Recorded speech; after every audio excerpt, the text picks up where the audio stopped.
बच्चे को जन्म देना जितना सम्मानजनक माना जाता है, अफ्रीका में ये वैसा नहीं है। यहाँ के एक देश में खेलने कूदने की उम्र में लड़कियों को जबरन प्रेग्नेंट किया जाता है और बच्चे पैदा कराए जाते हैं।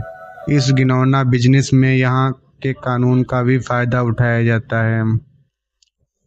आमतौर पर जब आप फैक्ट्री का नाम सुनते हैं तो एक ऐसी जगह दिमाग में आती है जहां बड़े पैमाने पर किसी चीज़ का प्रोडक्शन किया जाता है, या प्लास्टिक के किसी सामान, कपड़े या फिर खिलौने बनाने की भी फैक्ट्री हो सकती है।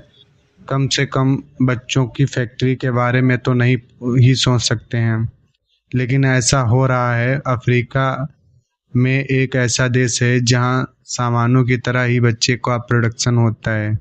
हमारे देश में बच्चे को जन्म देना जितना सम्मानजनक माना जाता है, हालांकि अफ्रीका में यह वैसा नहीं है।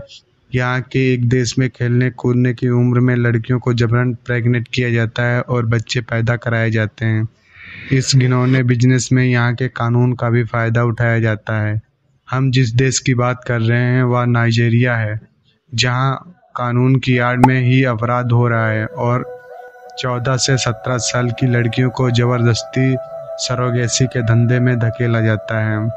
बेबी फार्मिंग के नाम से चलने वाली ये घिनौना धंधा आराम से चल रहा है। कम उम्र की लड़कियों को किडनैप करके इस धंधे में उतारा जाता है, उन्हें ज़बरदस्ती प्रेग्नेंट किया जाता है और बच्चे पैदा कराने के लिए मजबूर किया जाता है। इस बिजनेस को बढ़ावा मिलता है उन कपल्स से जिनकी कोई संतान नहीं है। ऐसे में लड़कियों को जबरन सरोगेट कर मदर बनाकर उनसे बच्चा पैदा कराए जाते हैं और फिर इन्हें ऊंची कीमत पर बेच दिया जाता है। बेबी फार्मिंग का व्यापार अस्पतालों, अनाथालयों और दूसरी जगह पर चोरी छिपे चलाया जाता है।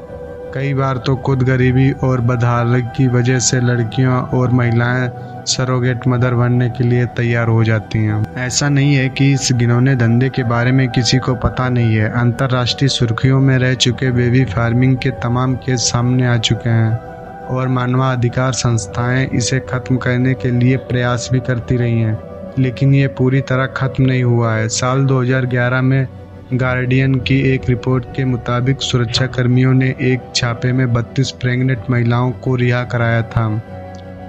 ये लड़कियां छोटी उम्र में प्रेग्नेंट होने के बाद भी अबॉर्शन नहीं करा सकती, क्योंकि नाइजीरिया का कानून इसे इजाज़त नहीं देता। यह अबॉर्शन को बड़ा प्रावधान माना जाता है और इस पर 3 से 7 साल की जेल